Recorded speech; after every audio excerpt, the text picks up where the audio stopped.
El tema central de este domingo es la esperanza. Les decía que vamos a compartir una serie de versículos, pero va a haber dos versículos que deseo compartir con ustedes que serán los titulares. Uno de ellos es Lamentaciones, capítulo 3. Todo el capítulo 3 es para reflexionar sobre el tema de la esperanza, pero voy a platicar más específicamente de algunos de los versículos que he seleccionado y muy en especial de la disyuntiva que hay entre los versículos 20 y 21 de Lamentaciones capítulo 3. Además del siguiente versículo que voy a usar como titular es Hebreos capítulo 6 y voy a he elegido también versículos desde el 9 hasta el 20, de entre esos algunos versículos, pero de manera tan peculiar voy a hablar de el ancla del alma, según los versículos 18 al 20, el ancla del alma. Son textos que han conmovido mucho mi corazón, que me han puesto muy reflexivo y los voy a combinar con otra serie de versículos para que lleguemos a una conclusión ortodoxa sobre la esperanza. ¿Qué palabra la esperanza? Ya les decía hace rato que platicábamos de los testimonios. El cristiano aún en la muerte, el verdadero creyente, el que ha logrado poner o depositar su confianza en Dios, aún cuando se va a enfrentar a la muerte, percibe todo ese concepto o el contexto de la muerte con esperanza. Hablar de la muerte con un creyente no es un tema de tristeza, sino es un tema de esperanza. Incluso hablar de la muerte de seres queridos, no de la muerte propia. También hablar de la muerte de seres queridos que han confiado en Dios. Familiares, amistades, hermanos en Cristo que han confiado en Dios.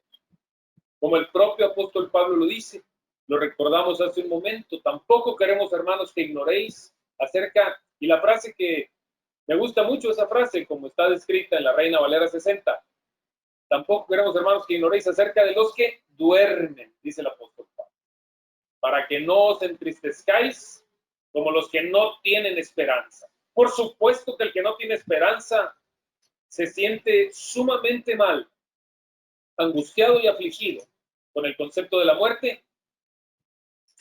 Normalmente cuando se habla de la muerte de seres queridos que le rodean, y cuanto más cuando se trata de la muerte de sí, pues tenemos una tendencia a los seres humanos a ser en gran manera egoístas.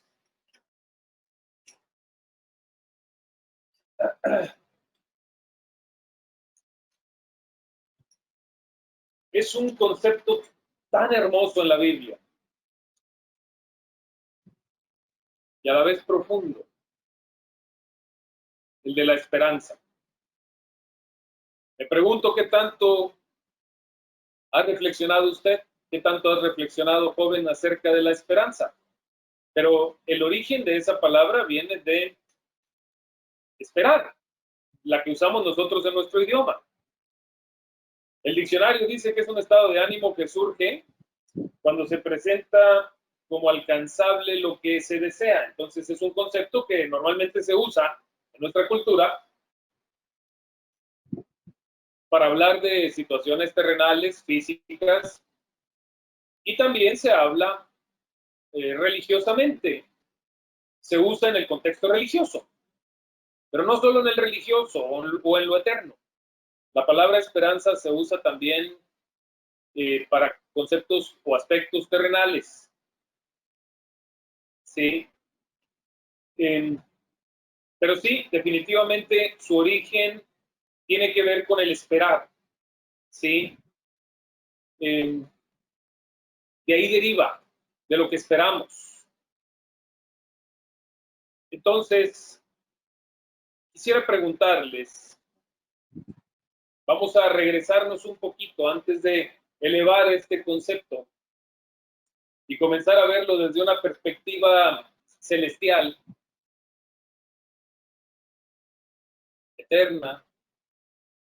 Vamos a contemplar un poquito el término para luego poderlo comparar con lo terrenal, antes de lo celestial. No es malo tener esperanza, incluso terrenal, no es malo. Y es importante hacer un buen contexto de este razonamiento. Esperar algo terrenalmente no es malo, no es malo, es bueno, a veces hasta nos alegra, nos llena de entusiasmo. Vamos a poner un ejemplo simple. Todos los que disfrutamos mucho de salir de vacaciones fuera de casa, ¿cuántos de los presentes? Ahí algunos los veo en su cámara, otros tienen su cámara apagada, pero al menos a los que veo su cámara encendida, o prendan su micrófono y interactúen conmigo un momentito con este tema, por favor, porque es muy importante. ¿Cuántos de ustedes disfrutan de salir de vacaciones fuera de casa a alguna otra ciudad o algún otro país? Levanten la mano, digan sí, muevan las orejas. Yo sí. Hagan algo. Yo sí disfruto. Bien. Bueno, ¿cuándo fue la última vez que planearon un viaje de vacaciones? ¿Cuánto se extraña ahorita eso por causa del problema que tenemos de la pandemia, no? Nosotros ya llegamos a la etapa en la que normalmente salimos a vacacionar. En estas fechas normalmente acostumbramos a andar de vacaciones, mis hijos, mi esposa y yo. Y nos gustan mucho los planes vacacionales, es algo que disfrutamos mucho, porque se sale uno de la rutina del trabajo, se dedica uno más a la familia, y pues sale uno a restaurantes, a hoteles, a otros lugares, recibe atenciones, servicios. Es algo que se disfruta terrenalmente. ¿Quién lo puede negar? Ahora, ¿qué sucede cuando andas por ahí, vamos a decir, planeando un viaje de vacaciones que vas a hacer en junio y lo estás planeando, vamos a decir, en marzo, abril? Habrá quienes planean desde 6 meses antes o quizá un año antes. ¿Cuántos de ustedes han planeado un año antes un viaje de vacaciones? Yo en 2 ocasiones y no se nos hizo. Uno el año antepasado y otro en noviembre del año pasado que no se logró. Pero ya gracias a Dios ya no pasa nada. Ok. Bueno, habemos quienes lo planeamos 6, 8 meses o un año antes. Yo suelo hacerlo así porque obviamente encuentras mejores ofertas en hoteles, en vuelos, y a veces, bueno, se trata también de encontrar algo. Hay fechas en las que ya no encuentras, o si encuentras alguna reservación es muy caro, sobre todo a lugares muy concurridos, ¿verdad? Que por cierto, en lo personal no me gusta ir a lugares tan concurridos, vamos, en las fechas en los que hay tanta afluencia de personas. A mí me gusta que haya menos afluencia de personas, recibes un mejor servicio, convives mejor con tu familia, etcétera. Pero vamos a suponer que haces un plan 3, 4 meses antes, promedio, ¿no? A partir de que empiezas a hacer ese plan, te reúnes con la familia, platicas, oye, ¿cuál va a ser el destino? Empiezan a elegir lugares, toman una decisión todos juntos, empiezan a ver qué hotel van a seleccionar, por poner algún ejemplo, ¿no? ¿Quién no se asoma a ver las imágenes o fotografías del hotel donde se piensa quedar antes de tomar la decisión?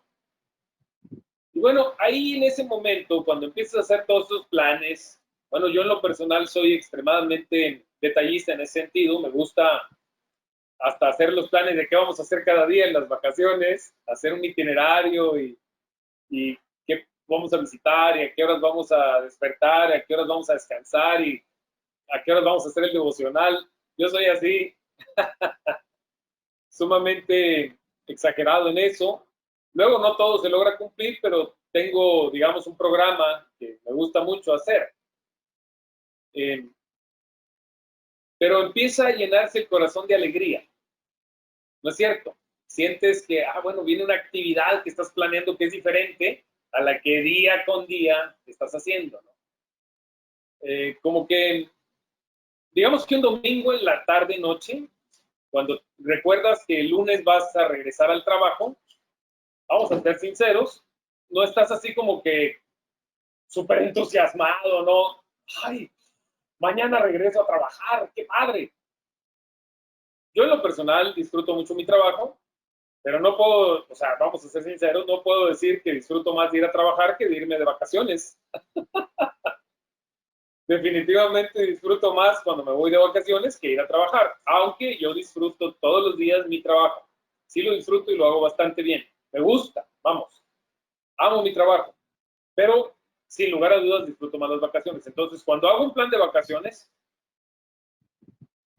se siente una esperanza de que llegue ese día. Y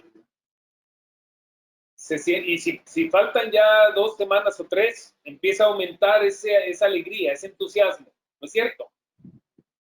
¿Cuánto más aumenta el entusiasmo cuando ya se acerca el viaje, cuando falta una semana? Y anda uno planeando las últimas cosas que hay que llevar y haciendo maletas y cuánta cosa.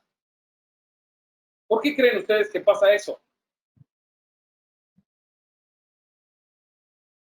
Platíquenme sus experiencias de manera breve. ¿Por qué creen?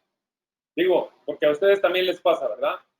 Comienza a crecer un entusiasmo por dentro por ese plan vacacional que se va a hacer. Solo como poniendo un ejemplo de las vacaciones. ¿Por qué?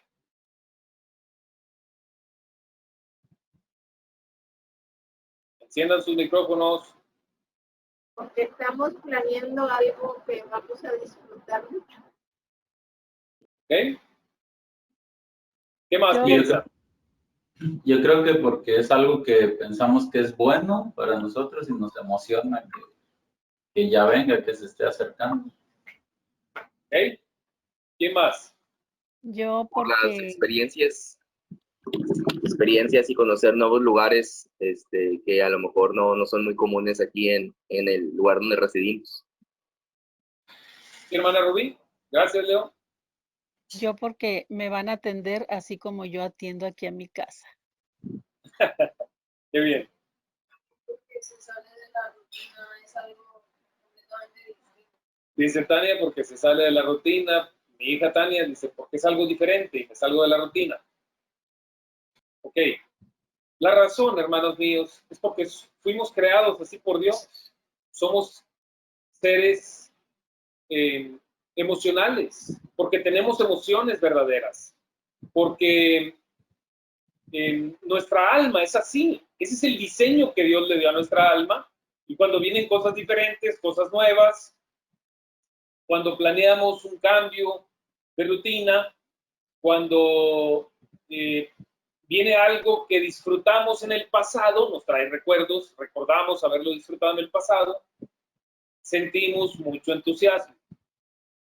Porque así fuimos diseñados, así es nuestra alma, así funciona nuestra alma porque así Dios la creó.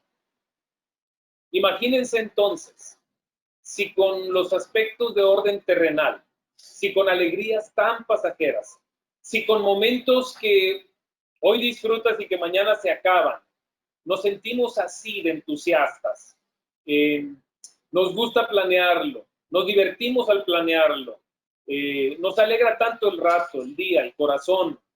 ¿Cuánto más? ¿Cuán grande o qué tan grande? Mucho mayor significado, gozo, entusiasmo, alegría verdadera y perdurable no vendrá acerca de la esperanza eterna, no de algo que esperamos terrenal, sino de algo que esperamos en lo eterno. A la vez, qué difícil es no tener esperanza o tener una falsa esperanza o que lo que alguien espera no se cumpla.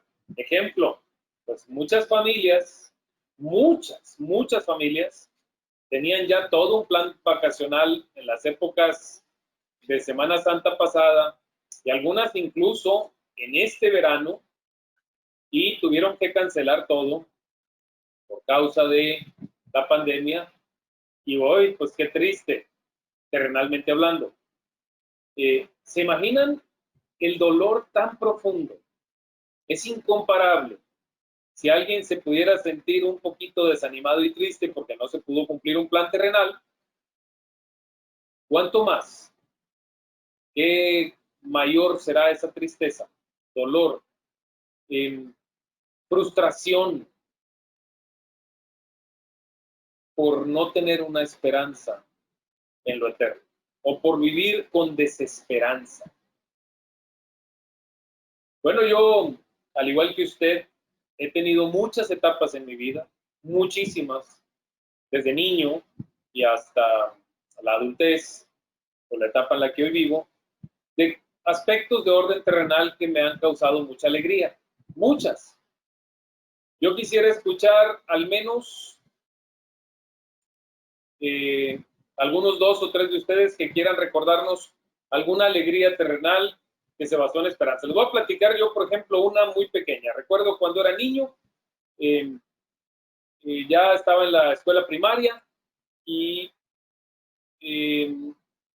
no sé por qué razón llegó una edad en la que ya no tenía bicicleta. Creo que la bicicleta que tuve cuando era más chiquito ya no me quedaba y pasé algunos años sin bicicleta. A lo mejor la situación económica en el hogar nuestra no era muy buena en ese momento, pero pasé al menos un par de años sin bicicleta. Y me acuerdo que pues estaba yo tristón porque todos mis amigos en el barrio tenían bicicletas. Y cuando salía yo, pues todos querían hacer cosas en bicicletas y yo no tenía bicicleta. Pasé como unos 2 años sin bicicleta.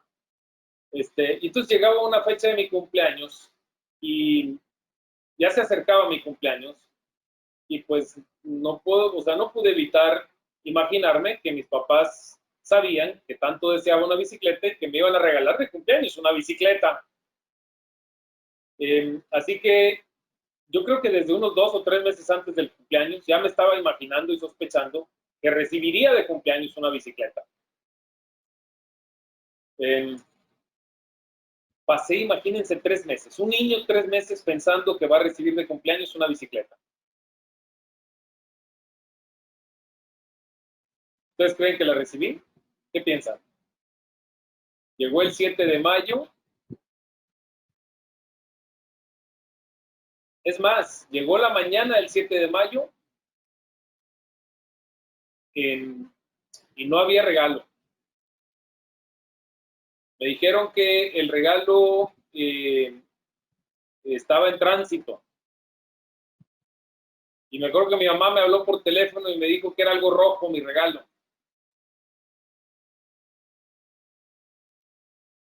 Oh, pues todavía más. Dije, ¿rojo? Es una bicicleta. Una bicicleta roja. Y luego me decía bromeando ahí como que palabras y frases entrecortadas a ver si yo adivinaba qué era el regalo. Bueno, llegó un momento de tanta tensión en mi mente, la mente del niño, ¿verdad? Esa noche pensé, debo imaginarme que no es una bicicleta, porque si no es una bicicleta, me voy a sentir tan mal, tan frustrado. Y estuve pensando al menos un par de horas, no es bicicleta, no es bicicleta, no sé qué va a ser, no es una bicicleta, no sé qué va a ser, me van a regalar ropa. Pero finalmente llegó y hicieron una bicicleta roja. No se imaginan, o sea, es una cosa impresionante. O sea, puedo recordar los sentimientos que tuve de niño, salir al siguiente día con mi bicicleta nueva en el barrio. Oh, no, increíble. Bien, ahí tienen un ejemplo de un niño lleno de esperanza. Si no hubiera sido bicicleta, qué terrible decepción. Qué terrible decepción. Pero sí era bicicleta. Me gustaría escuchar 2 o 3 más de ustedes que me compartan algo de cualquier época de su vida en lo que estaban esperando algo. Pudiera ser que sí llegó o pudiera ser que no llegó. Los escucho.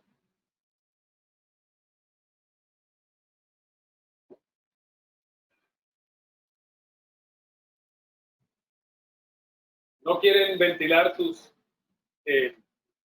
¿No quieren ventilar sus momentos de frustración? Bueno, Buenos días. Bueno, Sí, aquí también hay bueno, una yo, menos de la situación de las bicicletas. Yo también cuando era jovencito, que apenas estaba en secundaria, se vinieron mis padres acá a Monterrey y acá estábamos viviendo en la colonia obrera, también pues todos los niños con bicicleta, ¿verdad? Y yo pues recibí una bicicleta de regalo, muy contento. Pero mi papá se echó un compromiso con una casa que quería comprar donde estábamos viviendo y el señor le exigía un enganche y se lo complementó con la bicicleta, ¿verdad? Así es que yo me quedé sin bicicleta. Esa es una de las situaciones que pasaron, que después busqué la condición de comprar yo, bueno, cuando ya empecé a vender ahí quesos y periódico y bolear y todo eso, hasta que lo logré.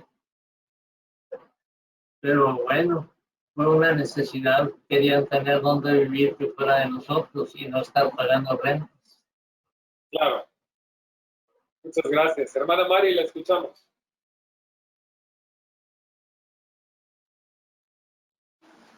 que yo cuando era niña, yo siempre tenía la esperanza de que, bueno, en fin, niña, ¿verdad? De la llegada de Santo Claus.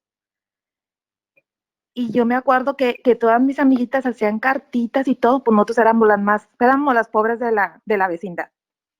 Y ya saben que soy bien llorona. Y recuerdo tanto que siempre hacíamos nosotras la cartita, pues yo soy la menor de mis hermanos, éramos 6. Y siempre hacía la cartita también, y claro que una muñequita y así, pues no, nunca llegaba nada. Y recuerdo que yo así envolvía mis regalos, un lápiz, un sacapuntas, un borrador, lo que tenía yo lo envolvía y lo ponía en el árbol, que mi mamá ponía antes una rama, ¿verdad? Con adornito, no me acuerdo cómo se llamaba, algo que le ponían que hasta picaba. Y y siempre tenía la esperanza de que iba a llegar Santo Claus a dejar mi regalo. Y ya al pasar los años, ¿verdad? Pues no, nunca llegaba. Y como mi mamá trabajaba de sirvienta, me acuerdo que la señora le regalaba muñecas feas, o sea, todas así. Y mi mamá les hacía vestidito, las bañaba, les ponía gorrita porque no tenían cabello. Y y siempre tenía la esperanza de recibir una muñeca, algo nuevo. Y mi primer regalo también, bueno, que era para 3 hermanas, me acuerdo que empezó a trabajar mi hermana la mayor y nos regaló una bicicleta vagabundo. Esa fue nuestro primer regalo nuevo, ¿verdad? Y cómo lo disfrutamos. Pero sí, o sea, uno siempre tiene la esperanza de, pues sí, ya hasta cuando uno conoce ya la palabra y todo, tiene la esperanza de cosas materiales para ser feliz. Gracias, hermana Mari. Gracias por compartir la experiencia. Beli. Yo quiero, bueno, yo en lo personal recuerdo mucho el primer viaje que hice, bueno, que yo fui a Estados Unidos cuando conocí. Para mí ese viaje fue increíble, la primera vez que me subí a un avión, cuando tenía yo 15 años, sí, 15 años. Fue la primera vez que me subí a un avión, que fui a otro país, a los Estados Unidos, que fui al SeaWorld, a los estudios Universal. Fue el mejor viaje de mi vida y todavía lo recuerdo. Y pues claro, las semanas, los meses antes de eso, pues casi sentía que me iba a explotar el corazón. Y mis papás también tienen una historia, nada más que no la quieren contar, así que la voy a contar yo. Ellos dicen que cuando yo iba a nacer, ellos tenían esa gran esperanza de tener una niña. Y pues Sí. creo que los planes no salieron muy bien.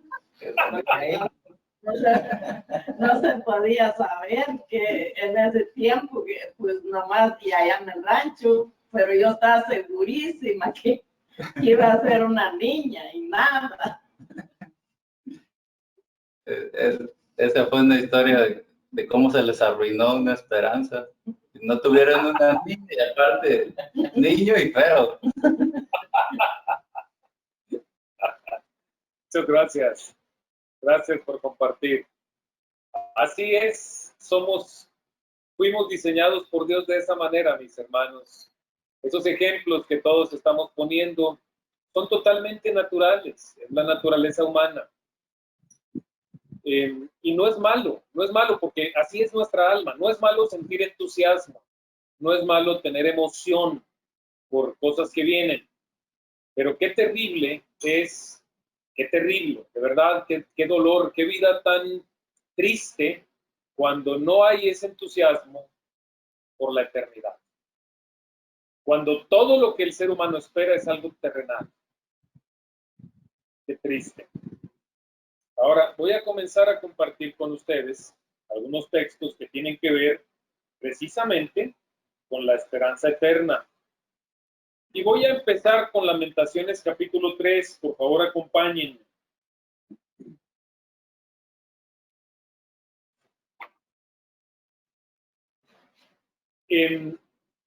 Obviamente, si ustedes se van al versículo 20, por un momentito conmigo, vemos algo muy extraño entre el versículo 20 y 21.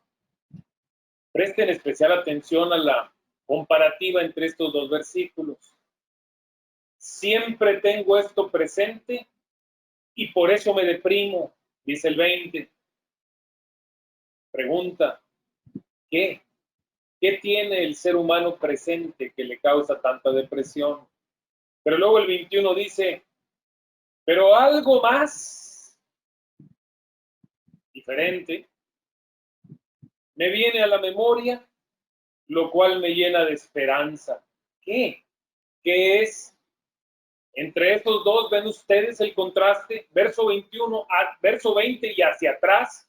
¿De qué habla el escritor de Lamentaciones? Para decir que hay algo que tanto lo deprime. Verso 21, y en lo sucesivo, ¿de qué habla el escritor de Lamentaciones?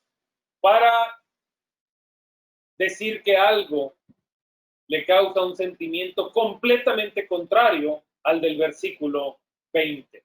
Entonces me regreso un poco atrás, y si ustedes revisan todo lo que dice, desde el 1 hasta el 19, está hablando de alguien que ha sufrido aflicción, porque ha visto la indignación de Dios, Dios manifestándose con su ira. Por supuesto que es alguien que vive. En el contexto vemos que Dios ha permitido que lleguen juicios terrenales, que Dios ha traído aflicciones duras a su vida, a su pueblo, a su familia. Y dice que se ha sentido como quien anda en tinieblas y que ha sido apartado de la luz, que Dios ha puesto su mano contra él. Se siente como quienes han muerto incluso. Dice que por esa causa grita y pide ayuda con desesperación, pero que siente que Dios no escucha su oración. Me voy hasta el versículo 13. Me ha partido el corazón con las flechas de su aljaba. Me voy al versículo 16. Me ha estrellado contra el suelo. Me ha hecho morder el polvo. Me ha quitado la paz. Ya no recuerdo lo que es la dicha. Una persona que está describiendo, como lo vemos en todo el contexto de Lamentaciones, los juicios terrenales de Dios derivados de su ira e indignación por el pecado. Dios manifestándose justo. Y dice, la vida se me acaba junto con mi esperanza en el Señor. Qué tremendo. Dice el versículo 18, se me acaba la vida y con ella se me está acabando también la esperanza. Ya no espero nada. Siento que es muy poco lo que me queda de esperanza. El escritor de Lamentaciones. Recuerda, dice, que ando errante y afligido, que estoy saturado de hiel y amargura. Hermanos, eso que describe el escritor de Lamentaciones hasta antes del versículo 20, Es justo lo que hay en el centro del corazón de una persona que sus ojos no están puestos en el Señor, que no ha puesto al Altísimo por su habitación. Eso es la descripción de una persona que, obviamente, que mientras en lo terrenal las cosas marchan bien, una persona que no tiene esperanza en Dios, pero que mientras en lo terrenal las cosas marchan bien, hay trabajo, hay ingresos, hay salud, hay bienestar, hay provisión, hay comodidad, puede andar tranquilo, puede andar contento, hay planes de vacaciones, puede sentirse gozoso, lleno de esperanza. Vamos a comprar un carro nuevo, hay esperanza. Nos vamos a cambiar de casa, hay gozo, hay esperanza. Vamos a tener una niña, van a ser una niña, hay mucho gozo, mucha esperanza. Me va a llegar una bicicleta, mucho gozo, mucha esperanza. Y me prometieron que no la van a vender para comprar la casa. Cuánto gozo, cuánta esperanza. Me llegaron las muñecas. Santo Claus respondió a mi cartita y a todas mis peticiones. Cuánto gozo y cuánta esperanza, etcétera. Una persona que no está llena de esperanza en Dios tiene esperanzas pasajeras. ¿Se dan cuenta de eso? Su corazón puede estar lleno de esperanza, pero todas las esperanzas son pasajeras porque terminan, se agotan, se acaban. Algunas se cumplen y otras no. Y aún pensando que todas se cumplieran, cuando se cumplen se acaba esa esperanza y otra vez el corazón vuelve a sentirse nublado, triste. Se necesita alguna otra esperanza de qué agarrarse para volver a sentir el entusiasmo. Que los papás digan, el sábado los llevo de paseo. Ah, bueno, el sábado viene un paseo. Ah, pero los voy a llevar acá porque no hay mucho presupuesto. Ay, no. Se acabó la esperanza. Que el jefe en el trabajo diga, les voy a dar aguinaldo doble. Que el jefe en el trabajo diga, viene un bono. Etcétera. El corazón de aquel que no tiene esperanza en Dios tiene esperanzas terrenales. Y todas las esperanzas terrenales son pasajeras. Todas. Cuando llegan, causan entusiasmo. Cuando se acercan, causan entusiasmo. Lo que se espera, me refiero. Cuando se acerca lo que se espera, estamos llenos de entusiasmo. Cuando llega, todavía se disfruta con entusiasmo. Cuando pasa, se empieza a declinar el entusiasmo. Es cuestión de tiempo y se acaba por completo el entusiasmo. Y una persona puede sentirse en su corazón, como menciona el escritor de Lamentaciones, del versículo 1 al 20, sin esperanza. Pero, ¿qué sucede? Cuando terrenalmente, lejos de estar pensando en un plan de vacaciones, Dios comienza a traer pruebas, dificultades, adversidades y aflicciones. Ya no estamos hablando de que nos van a hacer una niña, ni que vamos a comprar una bicicleta, ni que viene Santo Claus. No. Estamos hablando de que a ver si hay trabajo. Se acabó el trabajo y el papá está buscando empleo y no hay dinero. Estamos hablando de que pasa el tiempo y ya no sabemos ni qué vamos a comprar para comer el día de mañana.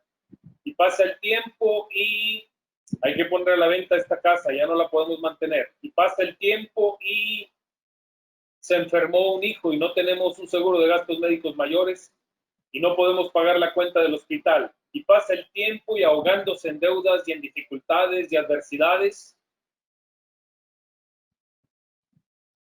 Qué terrible. Una persona llega a pensar, Dios, ¿por qué te olvidaste de mí? ¿Existe Dios? Si existe, ¿por qué no me escucha? ¿Cuánto más si hablamos ya de la pérdida de un ser querido? ¿Cuántas personas? Yo he conocido muchas personas que están amargadas, deprimidas contra Dios, porque perdieron a la esposa o el esposo. o a un hijo, o a una hija. Incluso el colmo.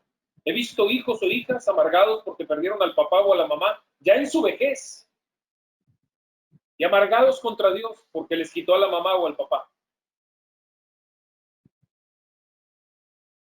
Qué vida tan triste, tan oscura, sin esperanza, por supuesto, y sin Dios.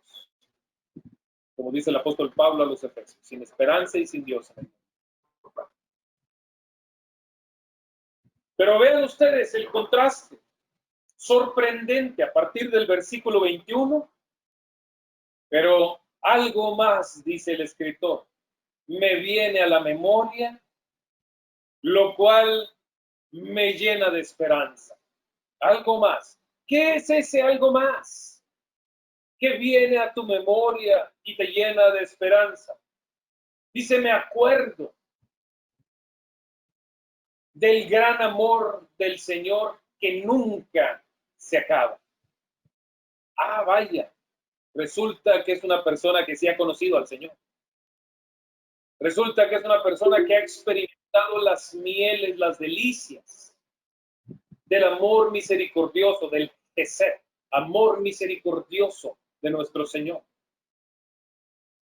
que nos quiere siempre bendecir, que su intención es darnos bien y no mal, que nos quiere proveer, que nos quiere cuidar, que nos quiere consolar, que nos quiere salvaguardar, que quiere ser nuestro castillo y protector, pero que por supuesto es Dios y que como Dios verdadero, centro del universo, siente indignación e ira por el pecado y se manifiesta contra el pecado y manda juicios por la indignación que siente contra el pecado, porque es Dios, porque es soberano, porque es omnipotente, porque pone en equilibrio a todo lo que Él ha creado en función de darle gloria a su ser. Y no puede dejar de hacerlo porque es Dios. Nunca podrá dejar de hacerlo porque Él es Dios. Dejaría de ser Dios si dejara a un lado su gloria. Ya no sería Dios. Nunca va a poner por delante su creación antes que su gloria. La gloria de Dios se refleja en todo lo que Dios hace, incluso en su creación. Así que este escritor se acuerda, trae a su memoria cuán grande es el amor del Señor, que nunca se acaba, y su compasión que no se agota. Te hace pensar que sí manda juicios, castigos, que sí mete en cintura como el buen padre al hijo que ama, pero que lo hace porque es debido, pero que lo hace con justicia. Pero aún que implanta su justicia, aún así no deja de lado ni su amor ni su compasión. Grande en misericordia, tardo para la ira, grande en misericordia y compasión. Él se acuerda de eso, que Dios es justo, que Dios es Dios de guerra, que Dios es el Dios que mete en cintura al pecador, que Dios aborrece la idolatría. Se acuerda que Dios es el centro del universo y que Dios jamás va a dejar de lado su gloria, pero también se acuerda que tampoco deja de lado su amor, su compasión y su misericordia. Y entonces dice, cada mañana se renuevan sus bondades. Muy grande es su fidelidad. Por tanto digo, el Señor es todo lo que tengo. En Él esperaré. ¡Wow! Por fin despertaste espiritualmente.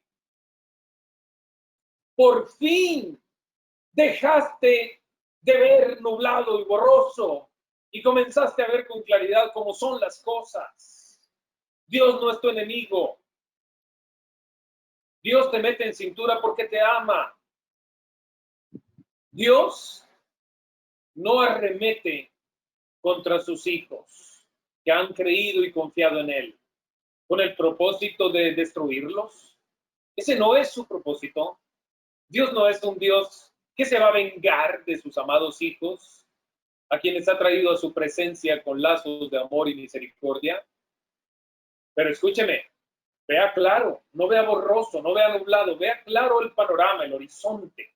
Dios, por el amor misericordioso que nos tiene, también va a tomar la vara de la corrección y nos va a disciplinar.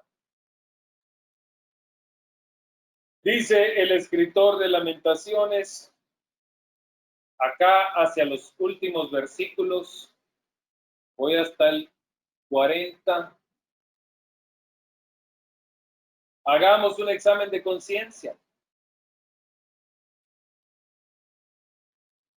Desde el versículo 39 quisiera decirlo. ¿Por qué habría de quejarse en vida quien es castigado por sus pecados? Ya estás entendiendo, te está cayendo el 20. Hagamos un examen de conciencia y volvamos al camino del Señor. Si hay problemas, si Dios está enviando circunstancias adversas y está causando aflicciones a nuestra alma, es porque necesitamos un examen de conciencia. Elevemos a Dios en los cielos nuestro corazón, nuestras manos. Reconozcamos que hemos pecado y Él no nos ha perdonado hasta el momento. Necesitamos seguir insistiendo en su perdón, buscarlo, arrepentirnos, sintonizar nuestra alma y espíritu con la justicia y la verdad de Dios. Escuchen, hermanos, Dios está mucho más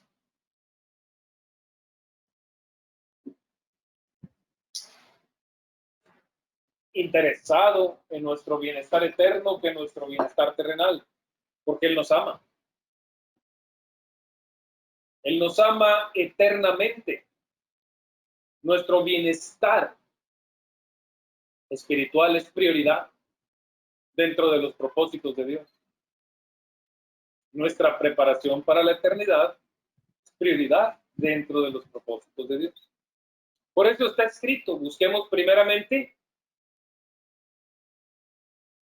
el reino de Dios. El reino de Dios y su justicia. Su justicia. Y entonces las cosas de orden terrenal que nos dan paz, pues porque la verdad, ¿quién puede tener paz si no tiene que comer al día siguiente, no? Como que no hay mucha paz, sobre todo no uno, ¿verdad? Cuando uno piensa, es que no sé qué les voy a dar de comer a mis hijos al día siguiente, es difícil tener paz así, es difícil. Pero Dios dice, qué difícil tener paz cuando uno no tiene los ingresos para proveerles a sus hijos lo que necesitan, digámoslo así. Pero Dios dice, busquen primeramente mi reino y mi justicia. Y todas esas cosas de orden terrenal que les pudieran robar la paz, todas ellas van a llegar por sí solas. ¿Y a qué se refiere? A todo, hermanos, es un todo, es un contexto que abarca todo. Cuando el hombre busca primero el reino de Dios y su justicia, no es perezoso. No es perezoso. Cuando el hombre está empeñado en hacer la voluntad de Dios, se va a esmerar en trabajar de una y de otra manera, por un lado, por otro. El hombre que tiene una familia va a buscar ser responsable hasta el final. Se va a medir, va a ser mesurado en sus relaciones laborales, va a tolerar al jefe más necio porque sabe que tiene que alimentar a su familia. Por supuesto, cuando uno busca primeramente el reino de Dios y someterse a la justicia de Dios, ve todo lo que ve en la vida, lo ve con una cosmovisión diferente, tiene una actitud diferente para enfrentarlo todo. Entonces, no dudamos ni por un momento que nada le faltará. Está escrito, nada le falta a los justos, absolutamente nada. Riquezas, honra y vida son la remuneración de la humildad y del temor del Señor. Riquezas, honra, vida son la remuneración de la humildad y del temor del Señor. ¿Quién puede dudarlo? Que una persona va a prosperar terrenalmente.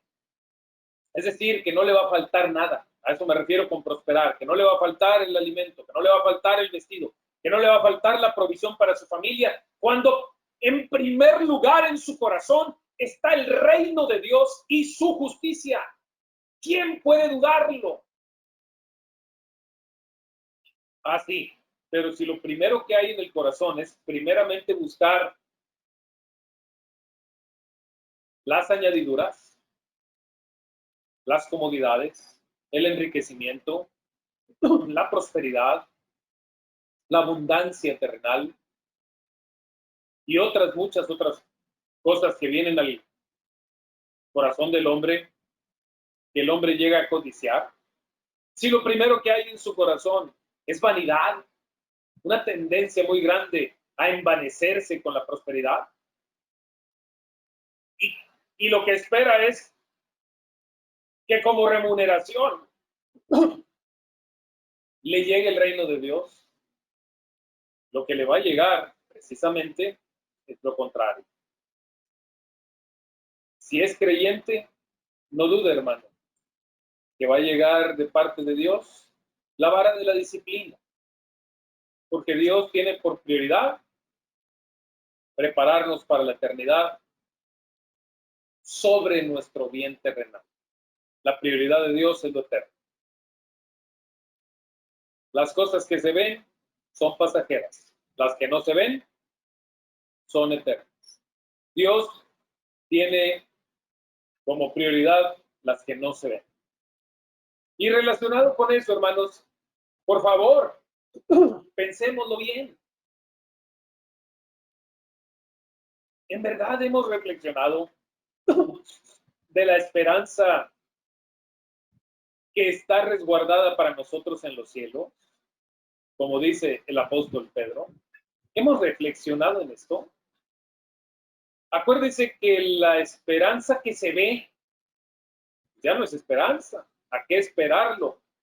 Según lo vemos en Romanos, capítulo número 8. Acompáñenme tantito para contextualizar algunos versículos de Romanos, capítulo 8, por favor.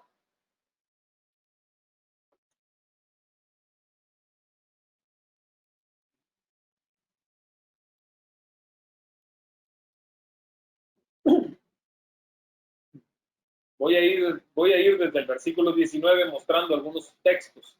Dice: la creación aguarda con ansiedad la revelación de los hijos de Dios, porque fue sometida a la frustración.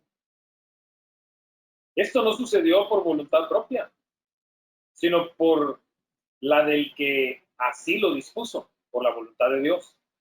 Pero queda firme esperanza, la firme esperanza de que la creación misma va a ser liberada de la corrupción que la esclaviza para así alcanzar la gloriosa libertad de los hijos de Dios. Ahora el versículo 23. No solo ella, nosotros también, que tenemos las primicias del Espíritu, gemimos interiormente, como gritos desesperados, mientras que aguardamos nuestra adopción como hijos, es decir, la plena redención de nuestro cuerpo. O sea, aquel día de nuestra redención. Versículo 24, como versículo central de esto que estoy leyendo. Porque en esperanza fuimos salvados, pero la esperanza que se ve ya no es esperanza. ¿Quién espera lo que ya tiene? Por supuesto, hermano. Hoy no se ha consumado esa esperanza. Hoy no se ha consumado. Todavía esperamos por aquellas vacaciones eternas. No han llegado. Todavía estamos preparándonos para ella. Estamos limpiando nuestro ser. Estamos trabajando en honrar a Dios. Estamos empeñados en alinear nuestra alma con la justicia y la verdad divina. Queremos sobre todas las cosas resultarle a Dios agradables. Estamos en espera de aquellas maravillosas vacaciones eternas que no han llegado. Solo están programadas y nadie las va a interrumpir porque Dios es el que ha puesto su sello y se los voy a demostrar. Pero si esperamos lo que todavía no tenemos, en la espera tenemos o mostramos nuestra constancia. Yo sé, terrenalmente hablando, cuando ya se acabaron las vacaciones y venimos de regreso para seguir con el trabajo, la rutina, bajen las maletas, laven la ropa, saquen todo, vamos a lavar los carros y ya, ay, bueno, ya. Regresamos a la rutina, se acabaron las vacaciones, se acabó la felicidad, ¿no? Siguen otros momentos que también nos causan felicidad, pero diferentes. Sin embargo, aquí, hermanos, Dios nos está llamando a nuestro verdadero reposo. Y para ese verdadero reposo, para esas vacaciones perdurables y eternas, nos estamos preparando. A la presencia más gloriosa y sublime. No hay nada que el ser humano pueda desear más, añorar más, ni disfrutar más cuando llegue ese momento, que la presencia de Dios. En su plenitud, en su plenitud. Y por supuesto, nuestra alma ya perfectamente preparada. Completa su preparación con la obra de Cristo para gozar de la presencia de Dios.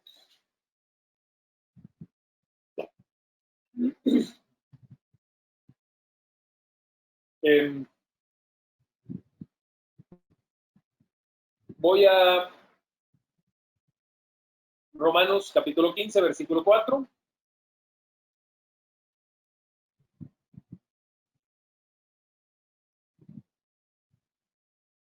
¿Es normal, me pregunto, que nosotros, como seres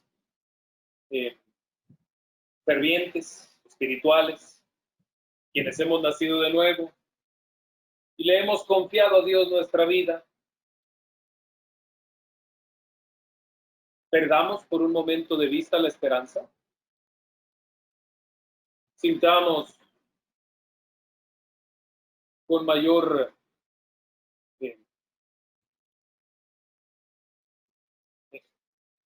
dolor, sensibilidad, vulnerabilidad, frustración por contemplar las aflicciones terrenales. ¿Es normal que al ser metidos en aflicción o sufrir adversidad, perdamos de vista esa esperanza? La respuesta es sí. Como lo leíamos en Lamentaciones, si nos concentramos en la aflicción, si ponemos toda nuestra atención en la tormenta, dejamos de ver la pequeña luz que brilla a lo lejos, con el faro que muestra el camino para regresar al muelle, a la presencia de Dios donde hay paz y bendición, calor de hogar, en medio de la fría noche tormentosa. Sí, al contemplar la tormenta y solo contemplar las circunstancias, es normal que nos pase eso, aún siendo seres espirituales, aún siendo creyentes. Aprendamos la lección del escritor de Lamentaciones. Despertemos cuando estemos en medio de una tribulación así. Espiritualmente despertemos. Vamos a abrir los ojos espirituales para ver la realidad como es. Dios nos ama y por el amor que nos tiene, profundo amor verdadero, nos quiere preparar para la eternidad. Y si eso implica disciplinas, si eso implica adversidades, estas van a llegar. Pero no porque Dios se olvidó de nosotros, no porque Dios se esté vengando de nosotros, no porque Dios disfrute nuestros malos momentos terrenales. No. Nadie piense así, Dios no disfruta de eso, Dios se duele con nosotros de eso. Pero Dios lo ve necesario. Como cualquier papá que es sabio y que ve necesario darle un castigo a un hijo para poderlo enseñar o instruir en algo que el joven o el niño no ha aprendido. Solo el padre insensato va a dejar sin una disciplina adecuada al hijo que necesita la disciplina. El padre que es sabio, sensato, para poder hacer a su hijo reflexionar, le tiene que dar una disciplina. ¿Cuántos padres están aquí presentes y están de acuerdo conmigo en eso? Ustedes lo saben, como yo lo sé. Está escrito en la Biblia. El castigo, pues claro, no nos alegra. ¿A quién le alegra el castigo? Pero produce fruto de justicia al que es ejercitado en él. Ese fruto de justicia es el que Dios busca en nosotros. Entonces, cuando por algún momento se nos está yendo de la vista la esperanza, amados hermanos, es cuando más necesitamos buscar a Dios, aferrarnos a Dios, para aferrarnos a la esperanza. Y lo vamos a lograr yendo a la fuente de esperanza. ¿Cuál es la fuente de esperanza? Romanos 15:4. Todo lo que se escribió en el pasado se escribió para enseñarnos a fin de que, alentados por las Escrituras, perseveremos en mantener nuestra esperanza. Dios mismo es la fuente de esperanza. Su palabra nos llena de esperanza. Cuanto más estemos perdiendo de vista la esperanza, es que más necesitamos la palabra de Dios y nuestra devoción. Ahora bien, tengo algunos otros textos que compartir del tema y una mitad más de reflexión sobre este tema de la esperanza, pero hoy voy a ponerle aquí una pausa para continuar con el tema de la esperanza, capítulo 2, la siguiente semana. La siguiente semana voy a seguir compartiendo de la esperanza y voy a llegar a la conclusión allá en Hebreos, capítulo 6. Es un tema sumamente importante. Por ahora, quiero contextualizar algunas conclusiones con ustedes de lo que hasta aquí compartimos. Enciendan su micrófono, platíquenme de manera breve. ¿Qué piensan de la esperanza?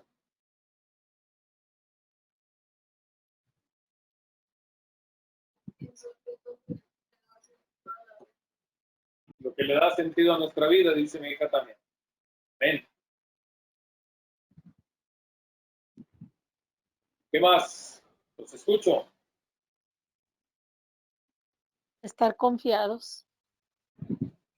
Nos causa Estar confianza. confiados en la esperanza. Amén.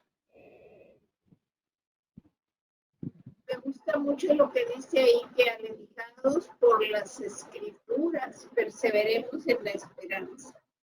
Amén.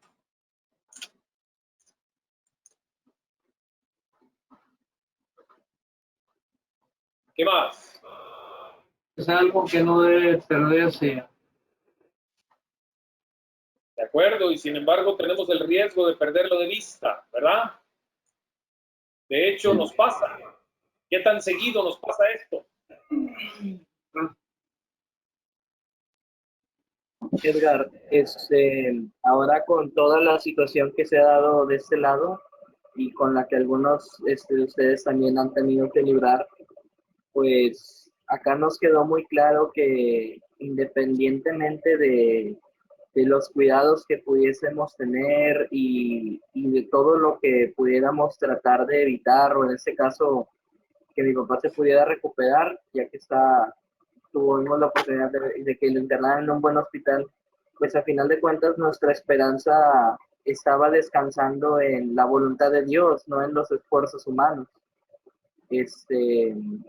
Entonces yo creo que este tiempo ha sido una gran oportunidad para ejercitar esa esperanza en que el Señor iba a llevar a feliz término todo esto, incluso si no mostraba mejoría.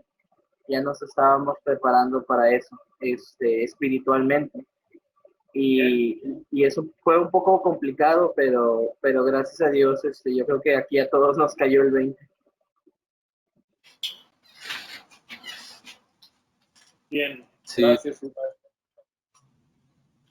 Yo creo que la esperanza también nos ayuda a no limitarnos solamente a las cosas de esta vida, las cosas terrenales, porque pues sabemos que aún las cosas buenas o los momentos de felicidad pues son muy limitados, incluso la vida pues se va a acabar, pero yo creo que la esperanza que nos da la palabra de Dios es una esperanza eterna que nos ayuda a abrir esa perspectiva y a entender que lo que pasemos en esta vida tan corta, pues es solo eso, solo un periodo de tiempo muy limitado y que va a pasar, y que nuestra esperanza pues perdura para siempre, porque está sustentada en Dios.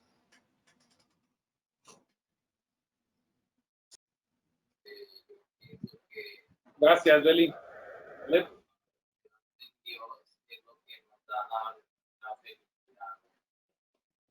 La esperanza en Dios, dice Caleb, nos da la verdadera felicidad. Entre paréntesis, la semana que viene también les voy a platicar de los riesgos de tener altas expectativas terrenales, pero es tema de la siguiente semana. Les sigo escuchando a los que no han participado.